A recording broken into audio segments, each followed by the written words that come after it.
ஜெர்மனியில் அதிக வெப்பமூட்டும் செலவுகளிலிருந்து வாடகைதாரர்களை பாதுகாப்பதற்கான ஒரு புதிய விதியை நடைமுறைப்படுத்த அரசாங்கம் ஒப்புக்கொண்டுள்ளது. இது ஒரு புதிய கட்டிட நவீனமயமாக்குதல் சட்டத்தின் ஒரு பகுதியாகும். இதற்கமைய எரிவாயு அல்லது எண்ணெய் போன்ற புதைப்படிவ எரிபொருட்களை பயன்படுத்தும் அமைப்புகளை வீட்டு உரிமையாளர்கள் நிறுவினால் அவர்கள் வெப்பமூட்டும் செலவுகளில் ஒரு பகுதியை பகிர்ந்து கொள்ள வேண்டும். இதற்கு முன்பு அதிகரித்து வரும் இந்த செலவுகளில் பெரும்பாலானவற்றை வாடகைதாரர்களை செலுத்தி வந்தனர்.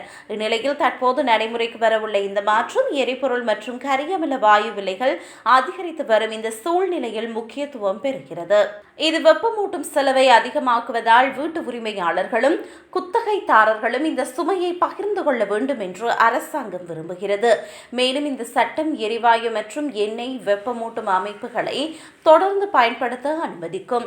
ஆனால் எதிர்காலத்தில் படிப்படியாக சுற்றுச்சூழலுக்கு உகந்த எரிபொருட்களை பயன்படுத்தும் வகையில் மக்கள் மாற வேண்டும். இந்த நிலையில் இந்த திட்டத்தை ஆதரிக்கும் சில குழுக்கள் இது குத்தகைதாரர்களுக்கு நியாயமானது என்று கூறுகிறது.